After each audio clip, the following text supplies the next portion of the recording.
विद्यार्थी मित्रांनो, या आधीच्या व्हिडिओमध्ये आपण करंटचे प्रकार, त्यानंतर कंडक्टर म्हणजे काय, इन्सुलेटर म्हणजे काय, सर्किटचे प्रकार कोणकोणते आहेत याविषयीचा अभ्यास केला आहे. AC आणि DCचं कंपॅरिझन हेही अभ्यासलं आहे. यानंतर पुढील जो पॉईंट आहे तो आहे ओहमचा नियम किंवा ओहम्स लॉ. आता याच्यामध्ये काही गोष्टी ज्या आहेत ह्या आपण परत लिहून घेतो आहे. काही संज्ञा आहेत. V बरोबर व्होल्टेज इन व्होल्ट्स आपण अभ्यासलेला आहे. I is current in ampere, प्रवाह I म्हणजे. R बरोबर रेजिस्टन्स इन ओहम. ह्या तीन गोष्टी आहेत. ह्या तीन गोष्टी असताना जर आपण रेजिस्टन्स कॉन्स्टंट ठेवला म्हणजे रेजिस्टन्स स्थिर ठेवला आणि व्होल्टेज इज इन्क्रीज म्हणजे व्होल्टेज वाढवलं तर करंट विल इन्क्रीज. तर करंट म्हणजे प्रवाह वाढतो. म्हणजे आपण असं म्हणू शकतो की रेजिस्टन्स स्थिर असताना व्होल्टेज जर वाढवलं तर करंट वाढतो. याचाच दुसरा अर्थ काय होतो, व्होल्टेज जर कमी केलं तर करंट कमी होईल. म्हणजे व्होल्टेजच्या प्रमाणामध्ये करंट बदलतो. म्हणून आपण असं म्हणू शकतो I is directly proportional to V. I म्हणजे करंट हा व्होल्टेजच्या समप्रमाणामध्ये बदलतो. हे पहिलं वाक्य झालं. दुसरं वाक्य असं आहे, इफ व्होल्टेज इज कॉन्स्टंट म्हणजे विद्युत दाब जो आहे हा जर स्थिर असेल अँड रेजिस्टन्स इज इन्क्रीज आणि विरोध वाढवला सर्किटमधला, द करंट विल डिक्रीज. विरोध वाढवला की प्रवाह काय होणार आहे, कमी होणार आहे. याचाच अर्थ विरोध कमी केला की प्रवाह वाढणार आहे. व्होल्टेज कायम असताना रेजिस्टन्स जर वाढवला तर प्रवाह कमी होतो. याचाच अर्थ रेजिस्टन्स कमी केला तर प्रवाह वाढतो. म्हणजे रेजिस्टन्स आणि करंट हे व्यस्त प्रमाणामध्ये आहेत, व्यस्त प्रमाणात बदलतात. I is inversely proportional to R म्हणजेच I is proportional to 1/R. Inversely म्हणजे व्यस्त प्रमाणामध्ये. मग या दोन स्टेटमेंटवरून मी असं लिहिलं. पहिलं स्टेटमेंट आहे I is directly proportional to V. The second statement is I is inversely proportional to R. So I equal to V upon R. आणि यावरून आपण ह्या टर्म्स रिअरेंज करून हा जर R इकडे गुणिले म्हणून घेतला तर V बरोबर I गुणिले R असं म्हणू शकतो. किंवा R डाव्या साईडला शिफ्ट केला, I उजव्या साईडला घेतला तर R equal to V upon I. ही स्टेटमेंट आपण या दोन स्टेटमेंट्सवरून मिळवलेली आहेत.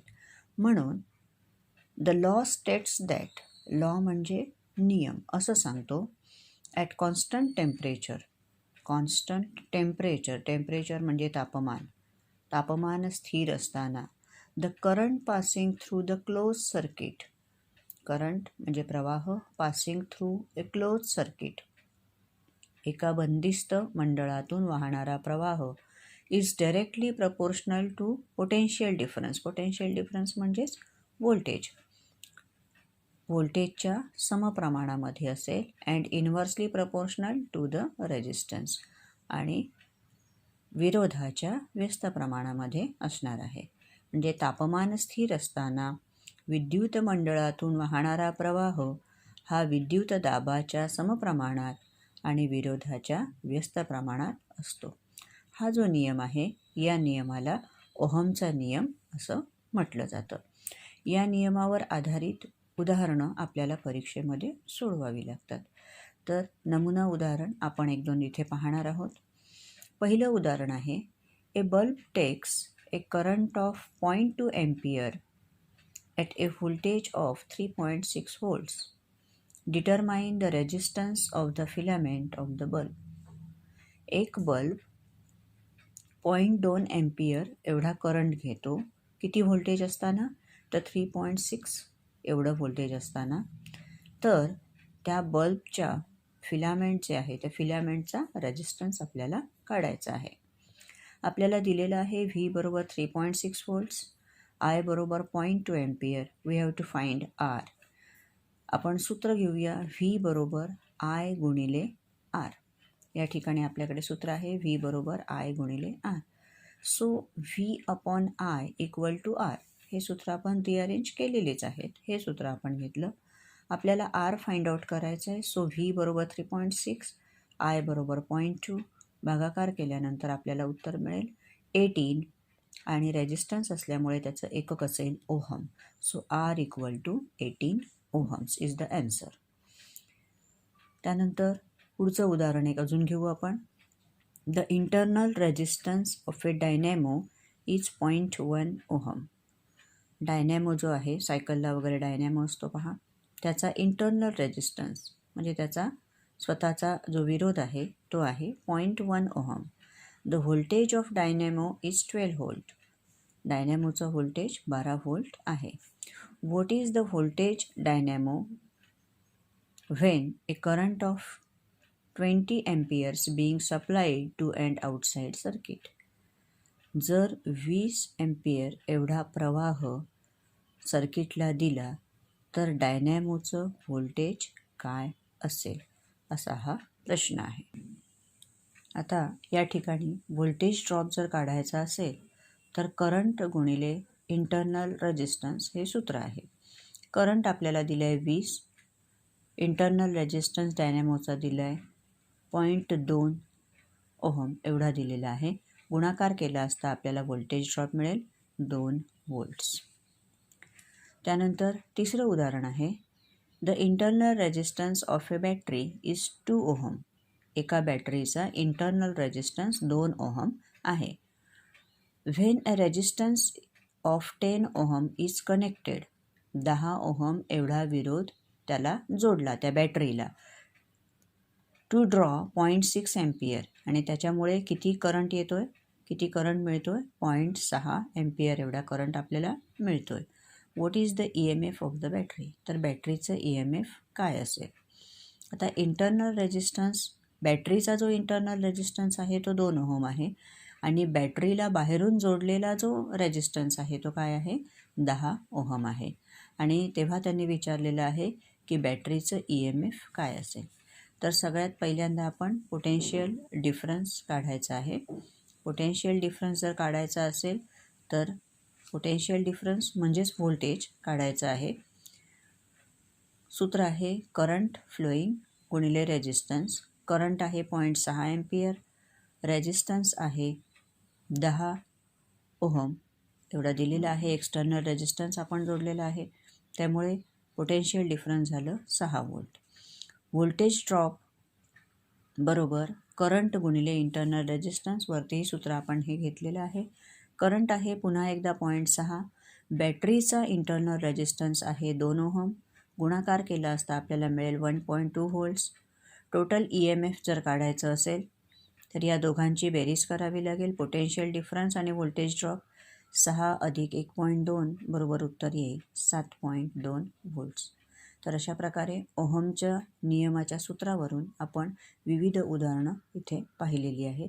अशा प्रकारची उदाहरणं आपल्याला परीक्षेमध्ये येऊ शकतात. ही छोटी छोटी उदाहरणं आहेत परंतु सूत्र महत्त्वाची आहे. त्यानंतर पुढील जो पॉईंट आहे तो रेजिस्टन्स कनेक्शन्स, विरोधांची जोडणी.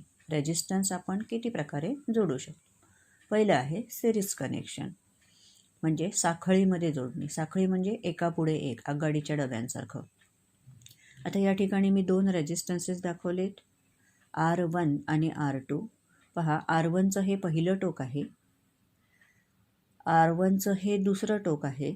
या दुसऱ्या टोकाला R2चं पहिलं टोक जोडलं आहे आणि R2चं दुसरं टोक या बाजूला आहे. R1चं पहिलं टोक आणि R2चं दुसरं टोक याच्यामध्ये मिळून व्होल्टेज अप्लाय केलेलं आहे. इथे मी 2च रेजिस्टन्सेस दाखवलेले आहेत. तुम्ही कितीही रेजिस्टन्सेस सिरीजमध्ये जोडू शकता, साखळी जोडणीमध्ये जोडू शकता. फक्त पद्धतीच आहे, पहिल्या विरोधाच्या दुसऱ्या टोकाला दुसऱ्या विरोधाचे पहिले टोक याप्रमाणे साखळीमध्ये विरोध जोडायचे आहेत. आता या ठिकाणी कितीही रेजिस्टन्सेस जरी तुम्ही जोडलेत साखळीमध्ये तरी करंट वाहण्यासाठी हा एकमेव मार्ग आहे, एकच मार्ग आहे. त्यामुळे प्रवाह वाहण्यासाठी एकच मार्ग असतो आणि व्होल्टेज जे असतं, सप्लाय व्होल्टेज, हे प्रत्येक विरोधामध्ये त्याच्या किमतीनुसार डिवाईड होतं. R1 जेवढा असेल त्या मानाने V1 असणार आहे. R2ची किंमत ज्याप्रमाणे असेल त्याप्रमाणे V2 असणार आहे. अजून एखादा R3 जोडला तर त्याच्या अगेन्स्टचा व्होल्टेज ड्रॉप V3 या नवीन टर्मने दाखवला जाईल. या सर्वांची बेरीज केली असता आपल्याला अप्लाइड व्होल्टेज मिळेल. म्हणजे V1 अधिक V2 बरोबर अप्लाइड व्होल्टेज V, याप्रमाणे आपण म्हणू शकतो. तर रेजिस्टन्सेस जर टोटल रेजिस्टन्स काढायचा असेल तर तो टोटल रेजिस्टन्स बरोबर R1 अधिक R2 अशाप्रमाणे असणार आहे. म्हणजे जेवढे रेजिस्टन्सेस आपण सिरीजमध्ये जोडू त्या सर्व रेजिस्टन्सची बेरीज केली असता आपल्याला टोटल रेजिस्टन्स मिळेल. टोटल सप्लाइड व्होल्टेज जे असेल ते V1 अधिक V2 अधिक जेवढे रेजिस्टन्सेस जोडले त्या सर्वांच्या अगेन्स्टचं सप्लाइड व्होल्टेज सर्वांच्या अगेन्स्टचा व्होल्टेज ड्रॉप बरोबर टोटल व्होल्टेज असणार आहे. आणि सर्व रेजिस्टन्सेसमधून वाहणारा जो प्रवाह आहे हा सारखा म्हणजे I इतका असणार आहे. यामध्ये आणखी एक गोष्ट आहे ती म्हणजे टोटल रेजिस्टन्स जो आपल्याला इथे मिळतो हा टोटल रेजिस्टन्स सर्व विरोधांच्या बेरजे एवढा असतो. त्यामुळे तो सर्व विरोधांच्या किमतीपेक्षा जास्त असतो. म्हणजे समजा R1 2 आहे, R2 3 आहे, R3 5 आहे. टोटल झालं 2 अधिक 3 अधिक 5 म्हणजे किती आले 10. तर सर्वात जास्तीत जास्त जो रेजिस्टन्स असेल त्याच्यापेक्षाही टोटल रेजिस्टन्सची किंमत ही जास्त असणार आहे. त्यामुळे टोटल रेजिस्टन्स हा सर्किटमधल्या प्रत्येक रेजिस्टन्सच्या किमतीपेक्षा किंबहुना सर्वात जी जास्तीत जास्त किंमत आहे त्याच्यापेक्षाही टोटल रेजिस्टन्स सर्किटचा जास्त असतो. यानंतर दुसरी जोडणी आहे पॅरलल कनेक्शन म्हणजे समांतर जोडणी. आता समांतर जोडणीमध्ये जेवढे रेजिस्टन्सेस आपल्याला दिलेले आहेत त्याची पहिली टोकं सर्व एकत्र करायची आणि त्याचं एक टर्मिनल बनवायचं. दुसरी टोकं एकत्र करून त्याचं एक टर्मिनल बनवायचं आणि त्या दोन टर्मिनलमध्ये व्होल्टेज अप्लाय करायचं. आता याच्यामध्ये करंट जो आहे हा करंट इथून वाहायला सुरुवात झाली की इथे त्याला 2 ब्रँचेस मिळतात, 2 शाखा मिळतात. त्यामुळे थोडा करंट इथून जातो, थोडा करंट इथून जातो. म्हणजे हा जो करंट आहे हा डिवाईड होतो. इथे मी उदाहरणासाठी म्हणून 2च रेजिस्टन्सेस घेतलेले आहेत. असे अनेक रेजिस्टन्सेस आपण पॅरललमध्ये घेऊ शकतो. तर हा दोघांमध्ये डिवाईड होतो 2 ब्रँचेसमध्ये. आता तो किती डिवाईड होईल किंवा निम्मा निम्मा होईल का? तर तसं नाही आहे. रेजिस्टन्सची व्हॅल्यू असेल त्याप्रमाणे करंट विभागला जातो. रेजिस्टन्स जास्त असेल वाहणारा करंट कमी, रेजिस्टन्स कमी असेल वाहणारा करंट जास्त असणार आहे. पहा इथे दिले. यामध्ये सर्व विरोधांची पहिली टोके एकत्र करून जोडतात, त्याचप्रमाणे दुसरी टोके एकत्र करून जोडतात. यामध्ये प्रत्येक विरोधातून वाहणारा प्रवाह हा विरोधाच्या किमतीवर अवलंबून असतो आणि एकूण प्रवाह हा सर्व विरोधांमधील प्रवाहाच्या बेरजे एवढा असतो. म्हणजे I बरोबर किती? I1 अधिक I2. प्रत्येक विरोधासाठी व्होल्टेज एकच असते. जे V हे अप्लाइड व्होल्टेज असेल हेच व्होल्टेज R2साठी असणार आहे, तेच व्होल्टेज R1साठी असणार आहे आणि ते अप्लाइड व्होल्टेज एवढे असते. मंडळाचा एकूण विरोध म्हणजे सर्किटचा एकूण विरोध जर काढायचा म्हटला तर हा सर्व विरोधांच्या व्यस्तांकाच्या बेरजे एवढा असतो. व्यस्तांक आपल्याला माहिती आहेत, आपण इन्व्हर्स घेतो. R हा जर रेजिस्टन्स असेल तर त्याचा व्यस्तांक आला 1/R. R2 हा रेजिस्टन्स असेल तर त्याचा व्यस्तांक आला 1/R2. आणि मग असे कितीही रेजिस्टन्स जोडले तर त्याचे रेसिप्रोकल घ्यायचे, त्यांची बेरीज करायची म्हणजे आपल्याला टोटल रेजिस्टन्सचा रेसिप्रोकल मिळेल, व्यस्त मिळेल 1/R. त्याला उलट केल्यानंतर आपल्याला सर्किटचा टोटल रेजिस्टन्स मिळतो. या सर्किटमध्ये टोटल करंट जो आहे हा विविध ब्रँचेसमध्ये विभागला गेल्यामुळे सर्व ब्रँचमधून वाहणाऱ्या करंटची बेरीज केली असता टोटल करंट आपल्याला मिळू शकतो. परंतु सर्व ब्रँचेससाठी इथे 2 ब्रँचेस मी दाखवल्यात, अनेक ब्रँचेस आपण जोडू शकतो. सर्व ब्रँचेससाठी असणारा व्होल्टेज जो आहे हा व्होल्टेज सारखंच असतं. टोटल रेजिस्टन्स जर आपल्याला काढायचा असेल तर सर्व रेजिस्टन्सच्या रेसिप्रोकलची बेरीज करून त्याचा व्यस्त आपल्याला घ्यावा लागतो. तर हे 2 प्रकारच्या जोडणी आहेत, एक सिरीज आणि एक पॅरलल. याच्यावरची सुद्धा उदाहरणं आपल्याला परीक्षेमध्ये येत असतात. ही जी सूत्र आहेत दिलेली त्याच्यावरील उदाहरणं आपल्याला परीक्षेमध्ये येऊ शकतात. त्यानंतर पुढील जो पॉईंट आहे तो आहे इलेक्ट्रिक पॉवर म्हणजे विद्युत शक्ती. आपण मेकॅनिकल पॉवर म्हणजे कार्यशक्ती ऊर्जामध्ये पॉवर म्हणजे काय हे पाहिलेलं आहे. पॉवर म्हणजे रेट ऑफ डुईंग वर्क. हेच वाक्य किंवा हीच व्याख्या इथेही लागू पडते. रेट ऑफ डुईंग वर्क, कार्य करण्याची क्षमता किंवा त्याला आपण कार्य करण्याचा दर, क्षमता म्हणण्यापेक्षा कार्य करण्याचा दर म्हणजे आपण त्याला पॉवर असं म्हणतो. केलेल्या कार्याचा आपण वेळेशी संबंध लावतो. या ठिकाणी आपण विद्युत कार्य म्हणणार आहोत. विद्युत कार्याचा वेळेशी संबंध लावला की आपल्याला विद्युत शक्ती मिळते. तर विद्युत शक्तीचं एकक आहे वॅट. आणि हे कशावर अवलंबून असतं? It depends upon the current flowing in the circuit. सर्किटमधून वाहणारा प्रवाह किती आहे याच्यावर ही शक्ती अवलंबून असते. पहा, जेव्हा 1 व्होल्ट EMFमुळे 1 एम्पियर एवढा प्रवाह सर्किटमधून वाहतो तेव्हा तयार झालेली शक्ती 1 वॅट असते. म्हणजेच सर्किटमधून आपल्याला 1 एम्पियर प्रवाह वाहायला पाहिजे आणि त्यावेळेला 1 व्होल्ट एवढं EMF पाहिजे, तर त्यांचा गुणाकार करून आपल्याला 1 वॅट एवढी शक्ती मिळू शकते. So power equal to voltage into current. पॉवरचं सूत्र आहे V गुणिले I किंवा व्होल्टेज इंटू करंट. पण आपण ओहमच्या नियमानुसार V बरोबर काय बघितलं आहे?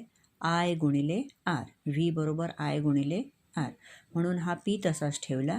Vच्या जागी मी लिहिलं I गुणिले R आणि पुढचा I तसाच. गुणाकार केला असता I गुणिले I बरोबर Iचा वर्ग, R तसाच. म्हणून P बरोबर I वर्ग R वॅट्स हे सुद्धा पॉवरचं सूत्र असू शकतं. पुन्हा ओहमच्या नियमानुसारच आपण म्हणू शकतो I बरोबर V भागिले R. मग P तसाच, V तसाच. मघाशी V रिप्लेस केला होता, आता I रिप्लेस करतोय V अपॉन R. आणि म्हणून गुणाकार केला असता V गुणिले V वर्ग भागिले R हे सुद्धा पॉवरचं सूत्र असू शकतं. आणि या टॉपिकमधला शेवटचा पॉईंट आहे electric energy. Electric work or energy is product of electrical power and time. Electric work म्हणजे विद्युत कार्य किंवा एनर्जी, विद्युत ऊर्जा, इज प्रॉडक्ट ऑफ, प्रॉडक्ट म्हणजे गुणाकार कशाचा? इलेक्ट्रिकल पॉवर अँड टाईम, विद्युत शक्ती आणि वेळ यांचा गुणाकार केला असता आपल्याला विद्युत ऊर्जा मिळते. So W equal to P गुणिले T.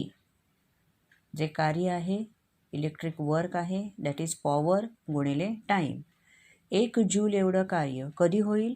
जेव्हा 1 वॅट एवढी विद्युत शक्ती 1 सेकंदासाठी वापरली जाईल, त्यावेळेला 1 जूल एवढं कार्य होणार आहे.